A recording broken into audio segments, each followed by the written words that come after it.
Welcome to the Roots of Fear. Tonight's tale takes us to the forgotten corners of Lancaster, England, where the ruins of Vexley Manor still stand against the weathered landscape.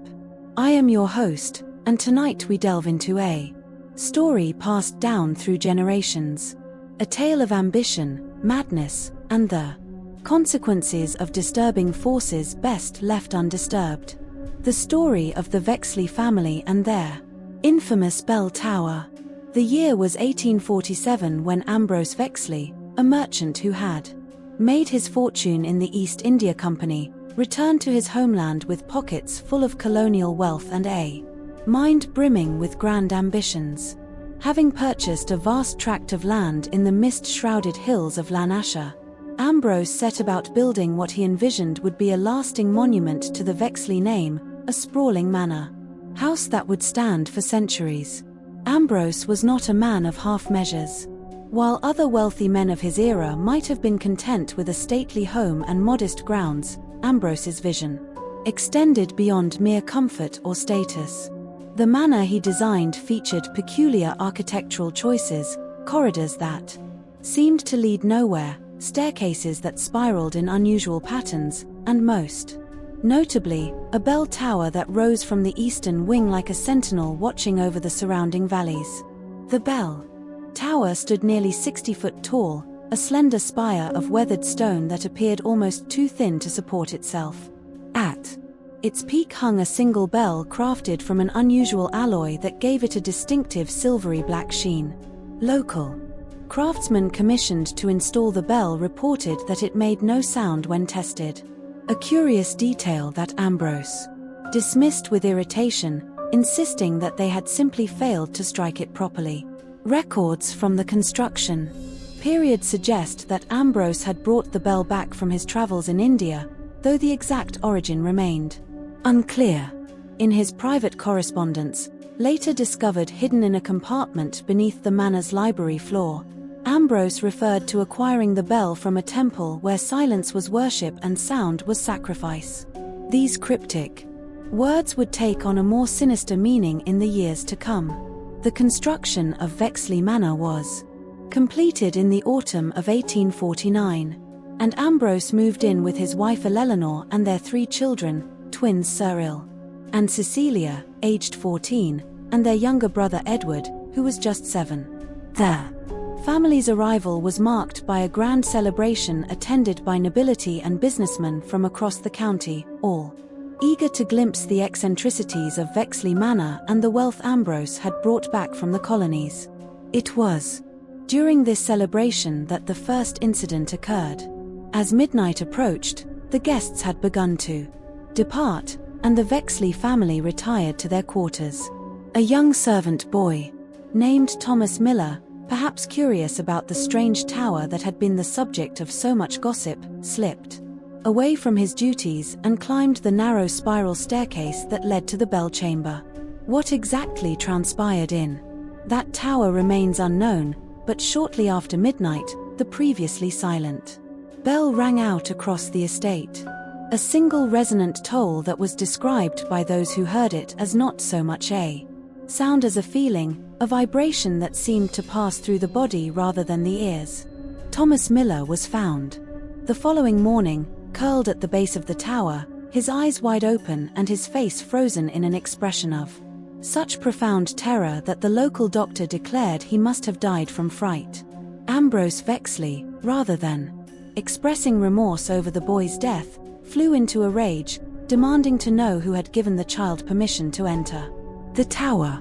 He ordered the door to the tower sealed and placed a brass plaque upon it bearing the words that would become inextricably linked with the Vexley legacy. The bell tower wasn't meant to be rung. For several years following this incident, life at Vexley Manor continued without significant disruption. Ambrose grew increasingly reclusive, spending long hours in his study with books on obscure mythologies and ancient religions. His wife, Eleanor, took charge of the children's education and the management of the household, while the twins and young Edward explored the vast grounds of their new home, always giving the sealed tower a wide berth. But the tranquility of those years was merely the calm before the storm. In the winter of 1853, during a particularly fierce blizzard that had isolated the manor from the nearby village, the bell rang again. 3 distinct tolls echoed across the snow-covered landscape despite the tower remaining sealed and untouched. That night, Eleanor Vexley vanished without a trace. Her bedchamber was found empty the following morning. The bed sheets cold and undisturbed, as if she had never retired for the evening. A search of the grounds revealed nothing, though several servants reported seeing footprints in the fresh snow leading from the manor to the bell tower door. Footprints that seemed to disappear at the tower's entrance.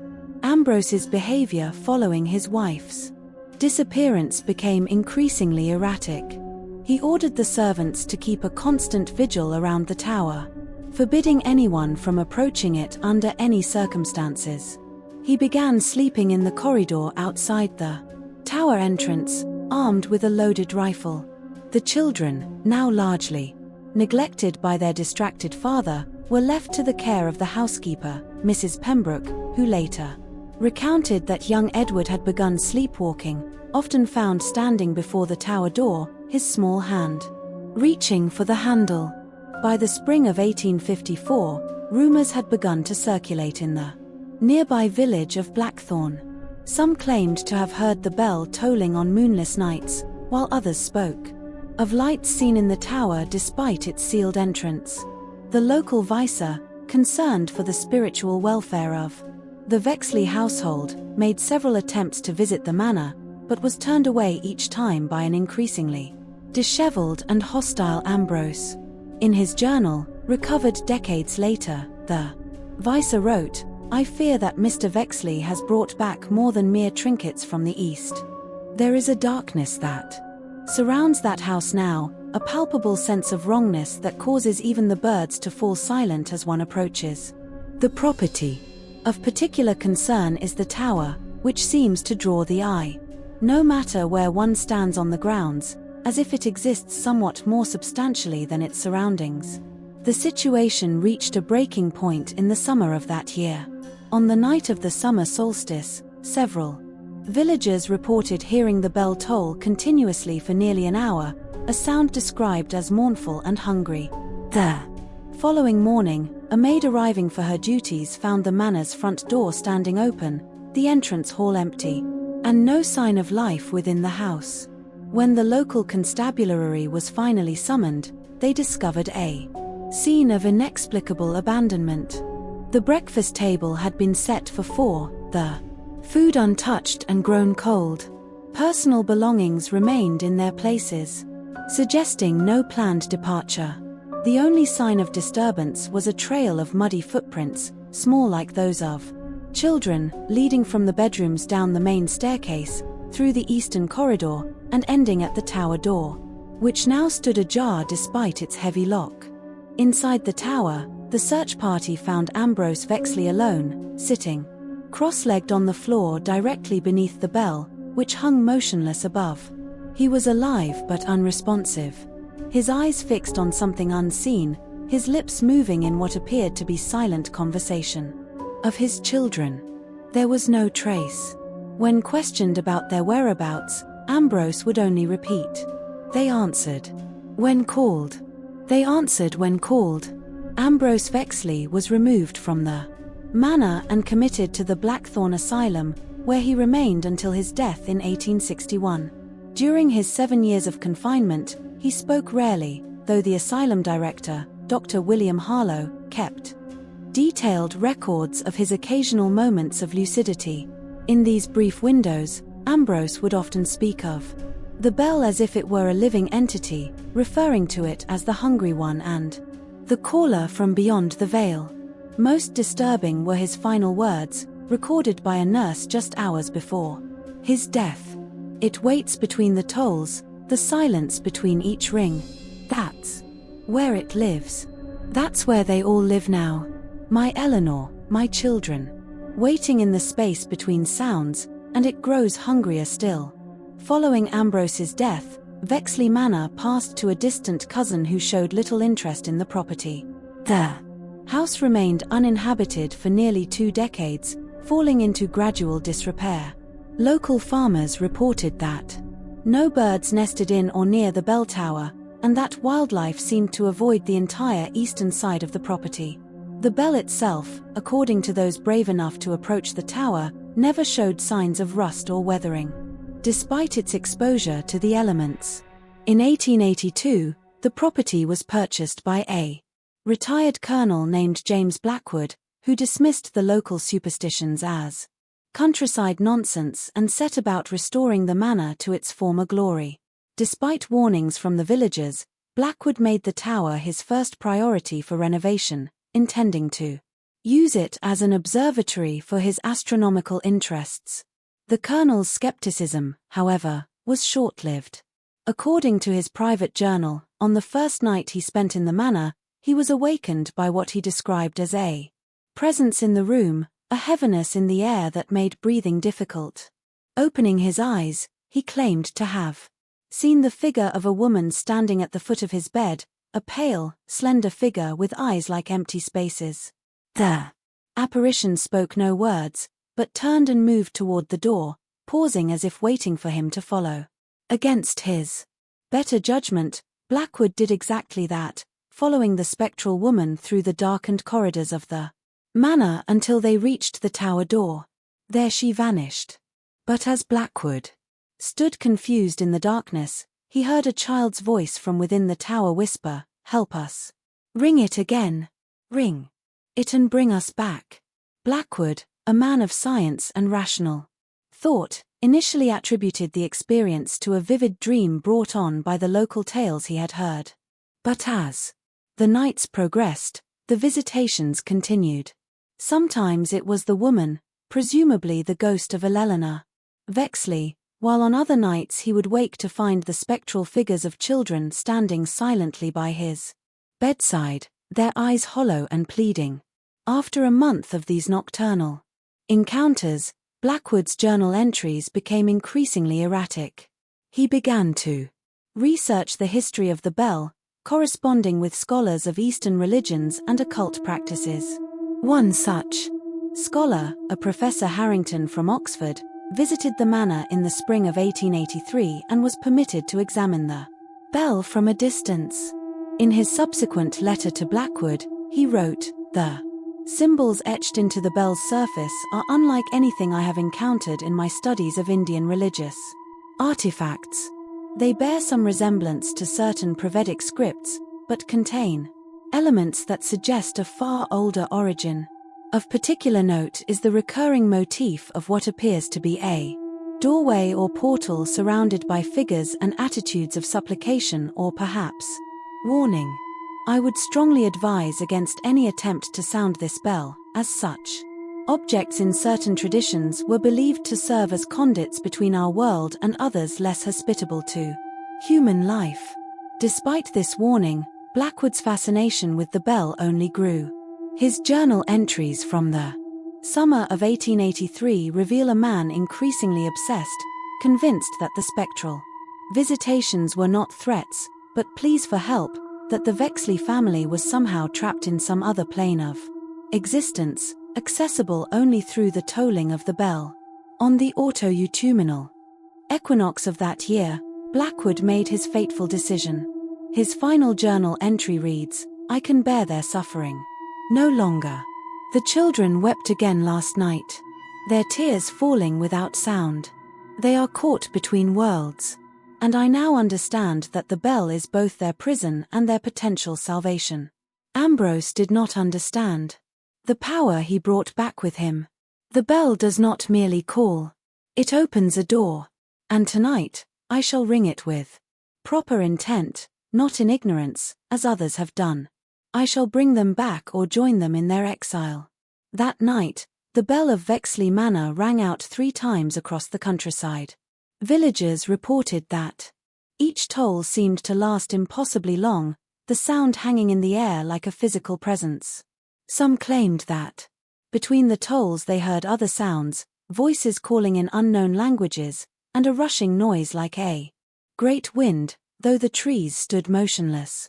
When the groundskeeper arrived the following morning, he found the tower door wide open and Colonel Blackwood gone. In the bell chamber, directly beneath the still swaying bell, lay Blackwood's journal and pocket watch. The latter stopped at precisely midnight. Of the colonel himself, there was no trace, save for a single boot print in the dust of the chamber floor, a print that appeared to be walking toward the solid stone wall. Following Blackwood's disappearance, Vexley Manor was abandoned once more. The local authorities, unable to determine what had become of the colonel and disturbed by the similarities to the disappearances of the original Vexley family, declared the property unsafe and had it boarded up. The tower, however, proved resistant to their efforts. Boards nailed across its door would be found removed the following day with no signs of how they had been dislodged. Eventually, after several workers refused to return to the site, claiming to have heard whispering voices while working on the tower, the authorities simply placed warning signs around the property and left it to decay. For the next 30 years, Vexley Manor stood empty, becoming the subject of local legend and a test of courage for generations of Blackthorn's youth. Those brave or foolish enough to venture onto the grounds often reported strange experiences. Sudden drops in temperature, the sensation of being watched from the tower windows, and in some cases, glimpses of pale figures moving within the manor itself. Most disturbing were the reports of children's laughter heard emanating from the tower on particularly dark nights, followed by a silence so profound it seemed to swallow all other sounds. The property might have remained abandoned indefinitely had it not been for the outbreak of the First World War.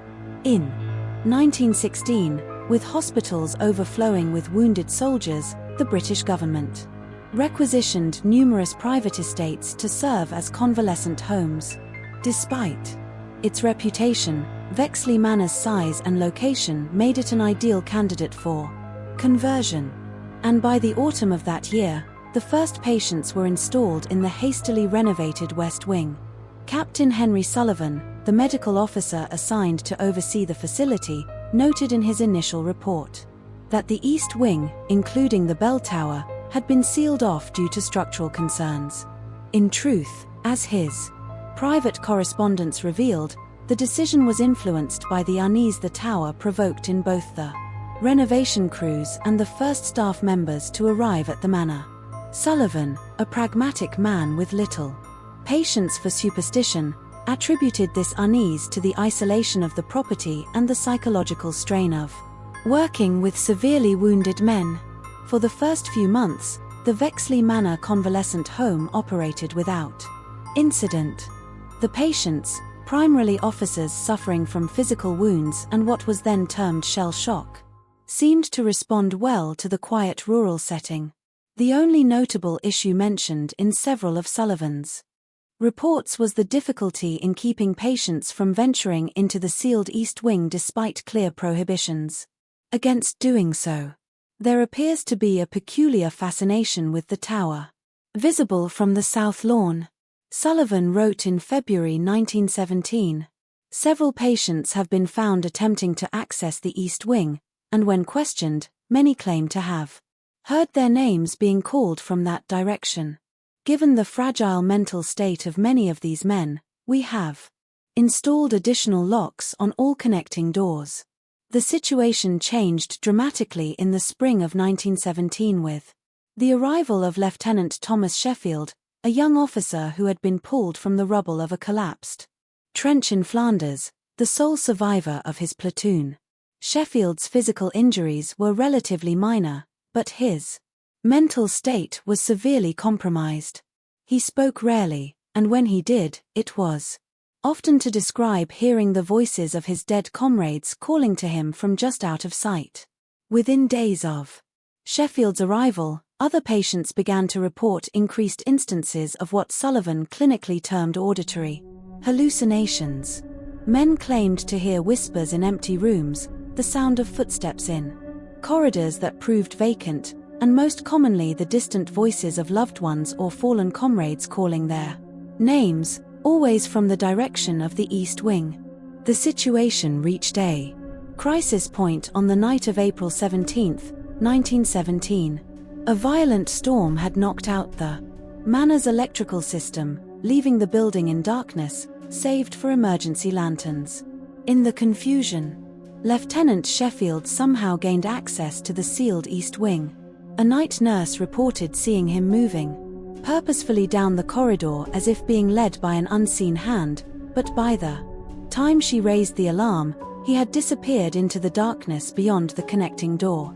Captain Sullivan immediately organized a search party, but their efforts were hampered by the darkness and the unfamiliar layout of the abandoned wing.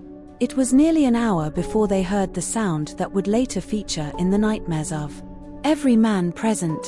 The deep resonant toll of the bell from the tower cutting through the howling storm with unnatural clarity. By the time Sullivan and his men reached the tower, the door stood open, though its lock showed no signs of forced entry. Inside, they found Lieutenant Sheffield standing beneath the bell, his face upturned and illuminated by what Sullivan described as a light with no discernible source. Cold and white as mountain snow. As they watched in horror, Sheffield began to rise from the floor, his body suspended in midair, while around him, the air seemed to shimmer and distort. What happened next was recounted differently by different witnesses. Some claimed that shapes began to materialize around Sheffield, human-like forms that emerged from the very air. Others reported seeing a doorway of light appear in the solid wall of the tower. All agreed on one detail. Sheffield turned to them, his eyes now black voids, and spoke in a voice that was not his own, saying, "They're all here, waiting in the spaces between, and now I join them, as you all shall in time." With that, there was a sudden implosion of air, a sound like a thunderclap contained within the small space of the tower room, and Sheffield vanished. The bell, which had been silent since the initial toll, suddenly rang out again.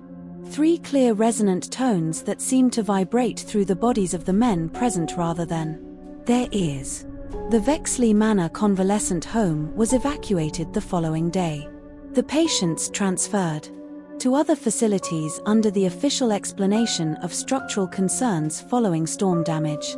Captain Sullivan submitted a detailed report of the events to his superiors, which was promptly classified and reportedly destroyed in a ministry fire in 1919. Sullivan himself requested a transfer to the front lines, an unusual move for a medical officer, stating in his request that the clean danger of bullets and shells is preferable to what waits in that house. Vexley Manor remained unoccupied for the remainder of the war and throughout the 1920s. The government, perhaps aware of the incidents that had occurred there, made no attempt to repurpose the property. Despite the housing shortages of the post-war period, local authorities placed more substantial warnings around the perimeter, and for a time, a police constable was assigned to patrol the grounds. Though this practice was discontinued after 3 consecutive constables requested transfers, each reporting a persistent sense of being watched from the tower windows. The next chapter in the Vexley Manor's history began in 1931 when the property was purchased by Edward Vexley, the great-nephew of Ambrose and the sole remaining descendant of the Vexley line. Edward, a quiet, scholarly man in his 40s, had spent much of his adult life researching his family's mysterious past, drawn by the stories he had heard since childhood about the disappearance of his great-uncle's family and the subsequent hauntings of the manor. Unlike previous occupants, Edward approached the manor not with skepticism or fear, but with a methodical determination to understand the forces at work within its walls. He moved into the caretaker's cottage rather than the manor itself and spent his days cataloguing and researching the remaining artifacts and documents left behind by both Ambrose Vexley and Colonel Blackwood. Of particular interest to Edward was the bell itself. Through his research, which included correspondence with scholars of ancient religions and occult practices across Europe and Asia, he had developed a theory about its origin and purpose. In his journal, he wrote, "The bell is not merely a bell, but a key, a tuning fork of sorts that, when sounded, aligns our world momentarily with another. The symbols etched upon its surface, which I have now partially translated, speak of the realm between heartbeats, a place or state that exists in the infinite decimal pauses between moments of our perception. The ringing of the bell doesn't summon entities from this realm so much as it thins the boundary between our reality and theirs, allowing passage in both directions. Edward spent 3 years studying the manor and the bell from a careful distance, never entering the tower itself, but observing it through the changing seasons, noting any unusual phenomena in a series of meticulously kept journals. He recorded temperature variations, the behavior of local wildlife around the property, and most significantly, what he called temporal anomalies. Instances where watches stopped, clocks ran backward, or visitors to the grounds reported experiencing minutes or hours that couldn't be accounted for. In the summer of 1934, Edward's research took a more active turn, having established what he believed were safe periods for closer observation, specifically during the full moon, when the paranormal activity around the tower seemed at its lowest. He began to enter the manor itself, setting up primitive recording equipment to capture any unusual sounds and photographic plates to detect any visual anomalies. The results of these investigations were mixed.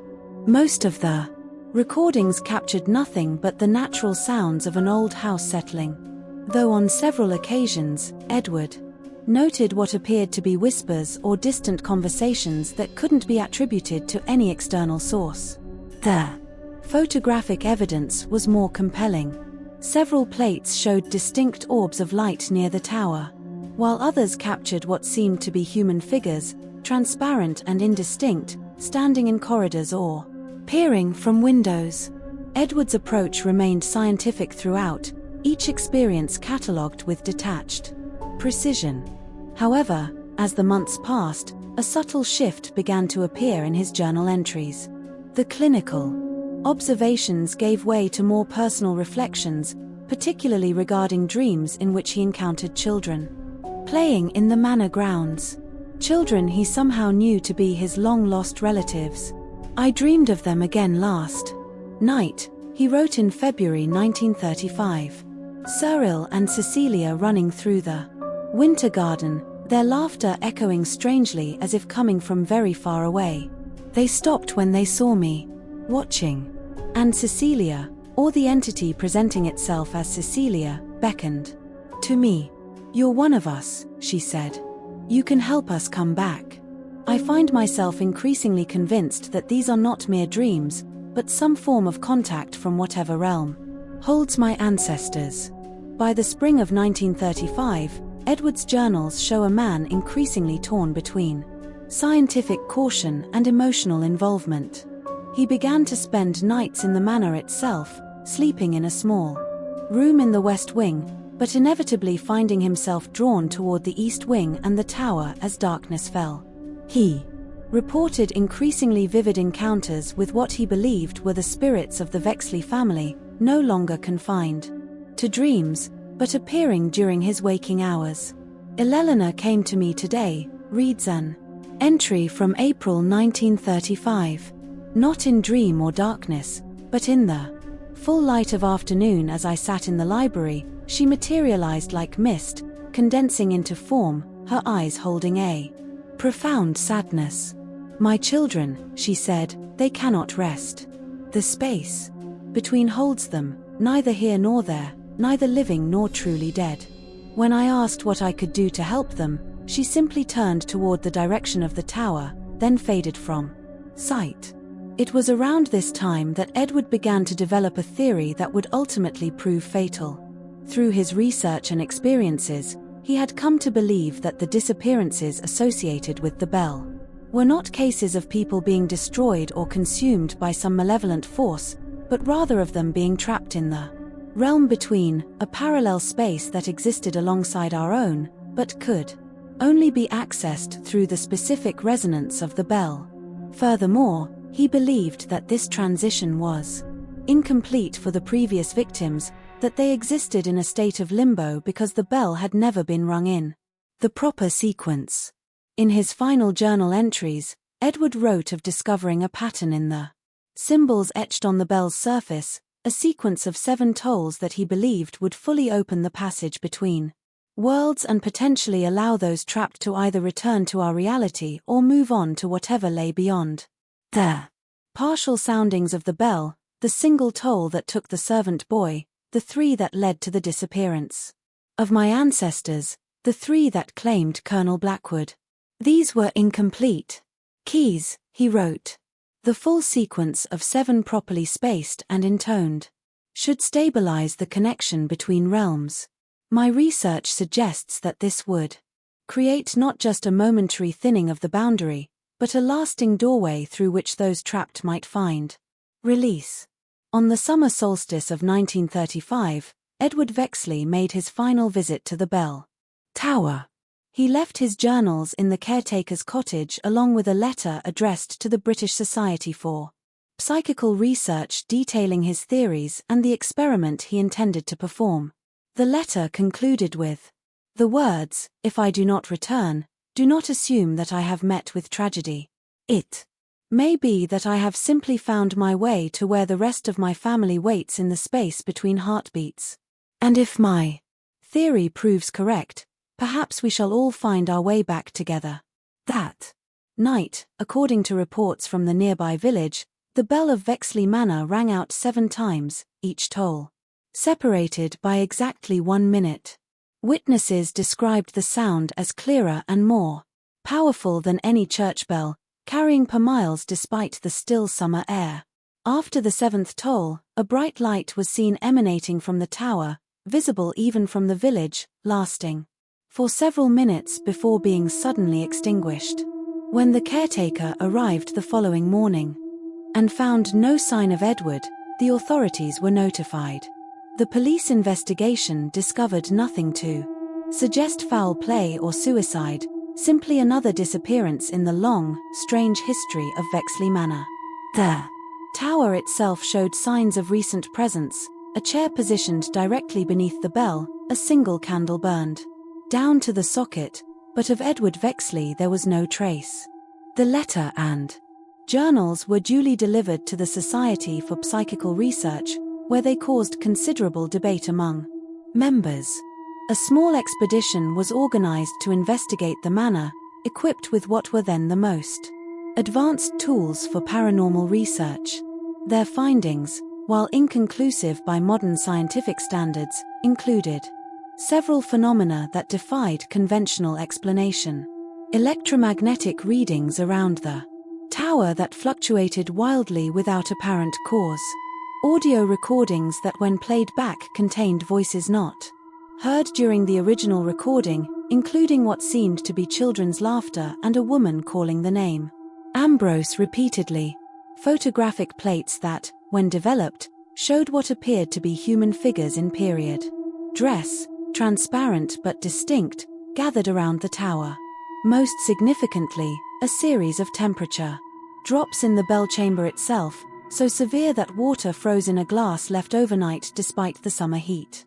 The Society's official report, published in a limited edition for members, only concluded that while they could not endorse Edward Vexley's theories about parallel realms, the cumulative evidence suggests that Vexley Manor and specifically its tower represents one of the most compelling cases of sustained paranormal activity yet documented in Britain. Following this investigation, the manor was once again abandoned to the elements.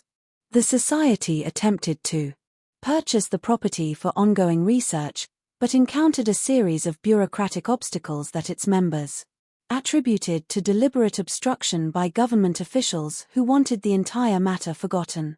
By the outbreak of the Second World War, interest in the manor had waned, with more pressing concerns occupying both the public and the scientific community.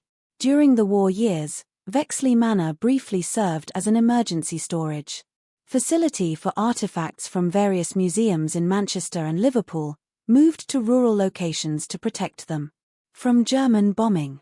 The workers tasked with transporting and organizing these artifacts reported nothing more unusual than a general sense of unease while on the property, though they unanimously avoided the east wing and tower after dark.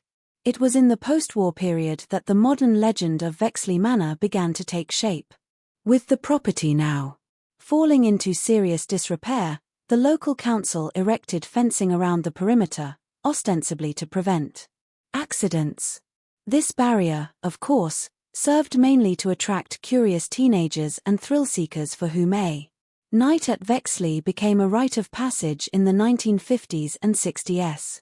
From these nocturnal expeditions emerged the contemporary folklore surrounding the manor, stories of watches that stopped at midnight, cameras that captured strange orbs of light or misty figures, and most persistently, the experience of hearing one's name called from the direction of the tower, often in the voice of a loved one or a child.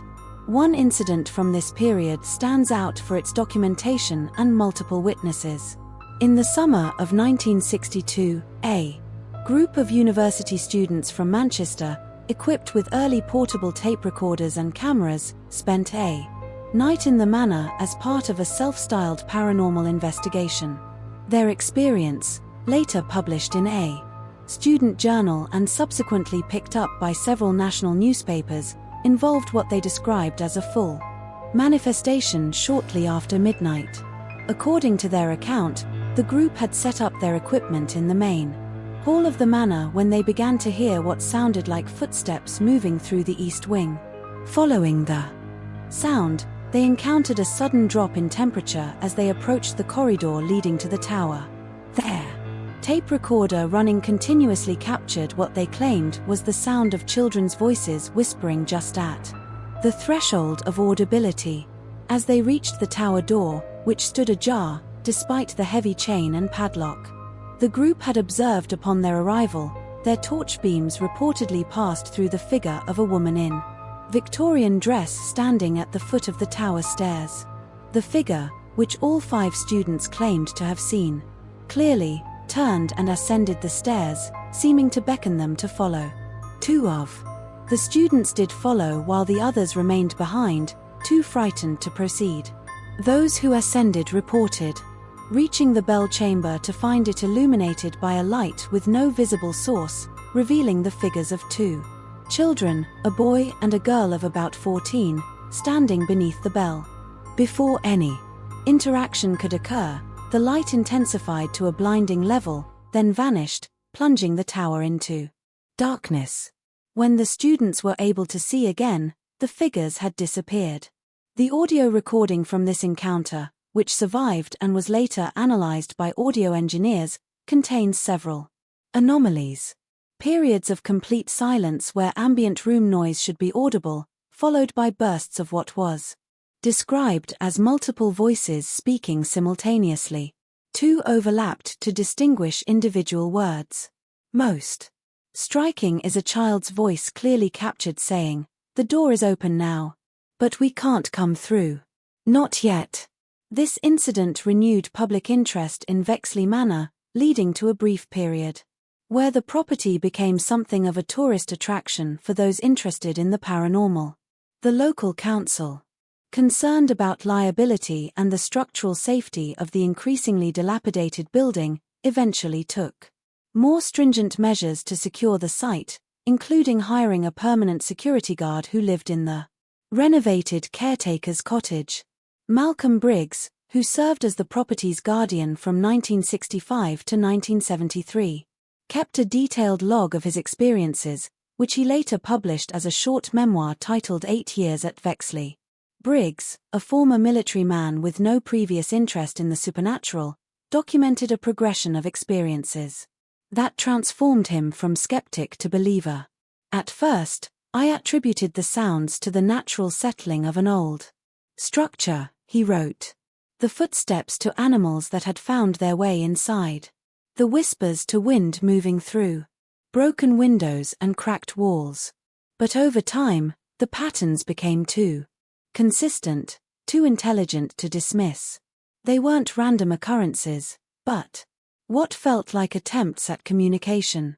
Briggs noted that the phenomena centered almost exclusively on the tower, which he described as the heart of whatever haunts Vexley Manor. He observed that activity increased dramatically during certain celestial alignments, solstices, equinoxes, and particularly during lunar eclipses.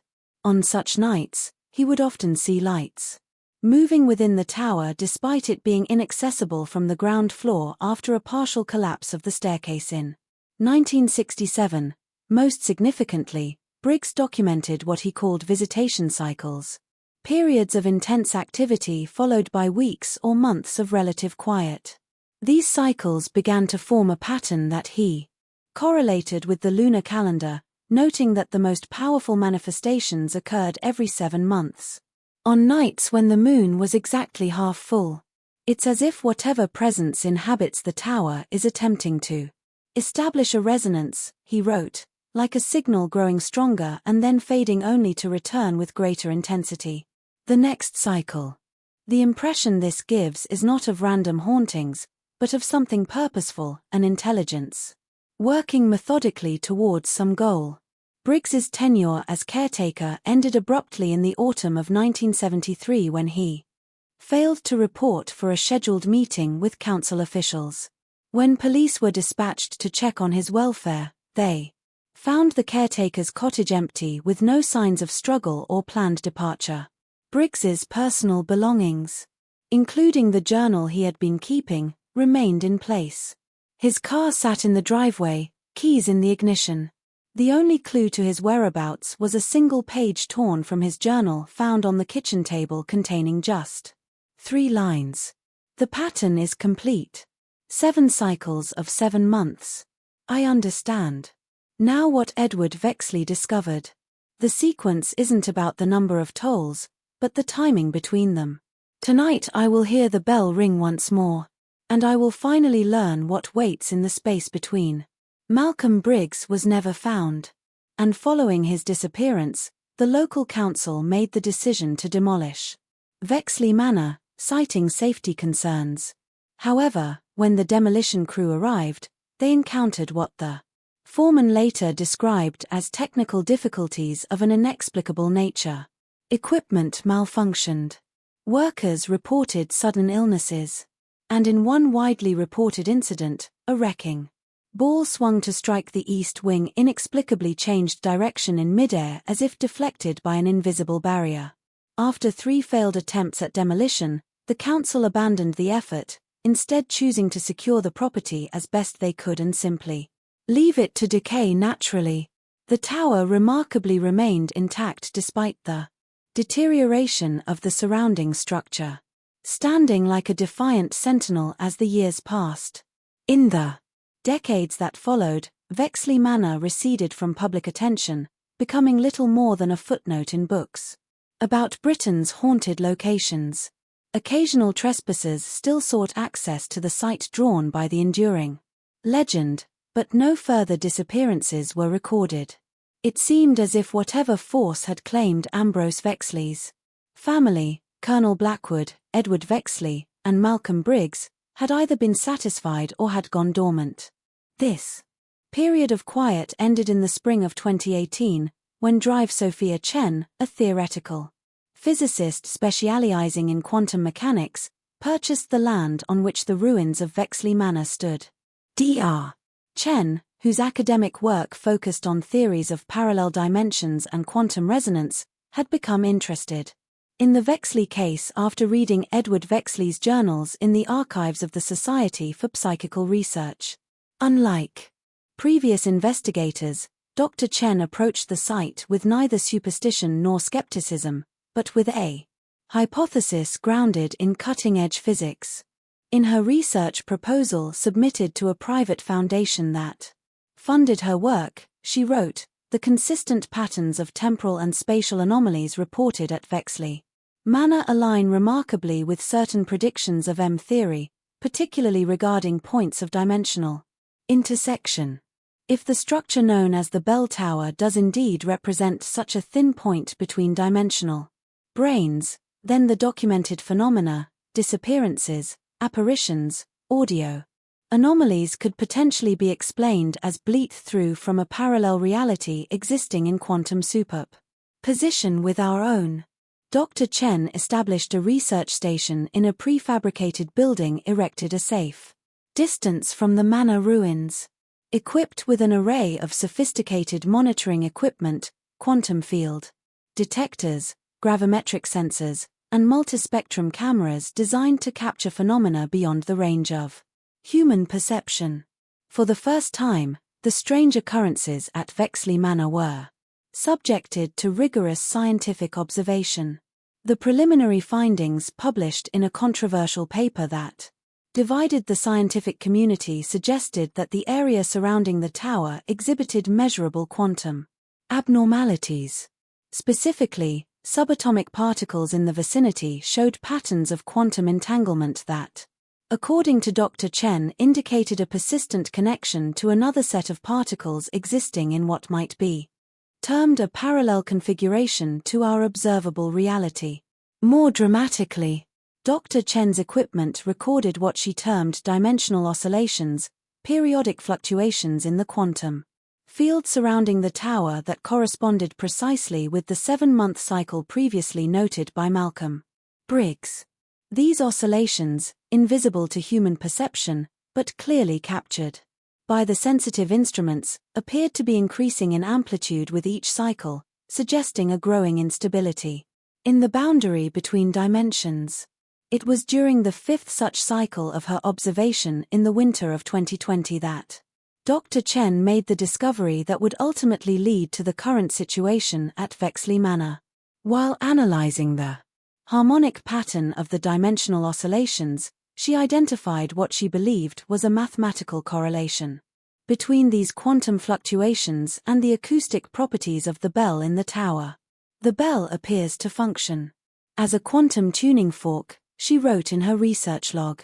Its specific resonant frequency when activated seems to amplify the natural dimensional oscillations to a level where macroscopic effects become possible, essentially widening the quantum aperture between our reality and the parallel dimension to a point where matter, not just information, might pass through. This theory led Dr. Chen to a hypothesis that aligned surprisingly well with Edward Vexley's conclusions from nearly a century earlier that the disappearances associated with the bell were cases of unintentional dimensional transfer, with the victims neither dead nor destroyed but transposed into a parallel reality that existed in quantum superposition with our own. Furthermore, she suggested that this transfer had been incomplete in all previous cases because the bell had never been rung in the specific pattern that would stabilize the dimensional aperture. The 7 tolls that Edward Vexley had attempted, while correct in number, had been incorrectly timed. The sequence needed to follow the natural harmonic progression of the dimensional oscillations themselves. In her final published paper, Dr. Chen wrote, "If my calculations are correct, the complete sequence, 7 tolls spaced according to the Fibonacci spiral as measured in milliseconds, would create a stable birectional passage between dimensions. Theoretically, this would allow matter to pass through in both directions, potentially enabling the return of those who were previously transferred. The implications of this theory were too significant to ignore and too dangerous to test without extensive preparation. Dr. Chen spent the next year developing safety protocols and remote activation mechanisms that would allow the bell to be rung in the precise pattern without putting any human at risk of unintentional transfer. She assembled a team of specialists from various fields: quantum physics, parapsychology, structural engineering, and emergency medicine, to prepare for what she termed the first controlled interdimensional contact in human history. The date chosen for this attempt was March 20, 2022, the spring equinox, when the natural dimensional oscillations would be at their peak. Dr. Chen's team established a controlled perimeter around the manor ruins equipped with quantum field stabilizers designed to contain any unexpected expansion of the dimensional aperture. The bell itself would be activated by a system of electromagnets precisely calibrated to produce the 7 tolls in the correct harmonic sequence. As a final precaution, Dr. Chen installed a quantum tether, an experimental device of her own design that would theoretically maintain a connection to our dimension, even if she entered the parallel space. This tether took the form of a small pendant worn around her neck, containing a particle entangled with a counterpart in the main research station. On the morning of the experiment, everything proceeded according to plan. The equipment was checked and rechecked, the perimeter secured, and all team members in position at their monitoring stations. Dr. Chen herself took up position in a reinforced observation pod positioned 100 yards from the tower from which she would oversee the activation sequence. At precisely noon, the system was initiated. The electromagnets surrounding the bell activated in sequence, producing the first toll. A sound that, according to those present, seemed to hang in the air far longer than acoustically possible. Monitoring equipment showed an immediate spike in quantum activity around the tower, the dimensional oscillations amplifying just as Dr. Chen had predicted. The second toll followed at the calculated interval, then the third, each producing a stronger reaction in the quantum field. By the fourth toll, visual anomalies were becoming apparent even to the unaided eye, a shimmering in the air around the tower, like heat haze, but more structured, forming patterns that seemed almost linguistic in nature. The fifth toll brought a dramatic escalation. The shimmering coalesced into what multiple witnesses described as a curtain of light surrounding the tower through which indistinct shapes could be seen moving. The monitoring equipment began to register life signs within the dimensional aperture, heartbeats, body heat, movement patterns consistent with human presence. It was at this point that the carefully planned experiment began to deviate from protocol. Dr.